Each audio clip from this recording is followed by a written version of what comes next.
میبینه کنی کی را نشان میده، کدام حزب نشان میده که تبلیغ کنه، برنامه داشته باشه که برنامه شو بگیره نشان بده به مردم پیشکش کنه، خودش شناسایی کنه یا که همون نماینده ها و اعضاش شناسایی کنه. نمیتونن. برای کانال شخصی های، برای یک نفر یک کپرستی. من بارها گفتم، باز هم میگویم که پیشوا پرستی، پیشوا دوستاری، قلبت خطی بپرست، قلبت خطی اعتقاد که نه به زبان و به ظاهر پرستی.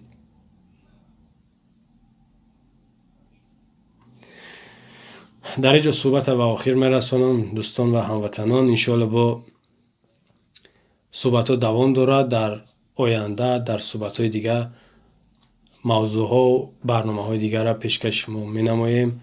خداوند مهربان نگهبان ما و شما باشه. السلام علیکم و رحمت الله و برکاته.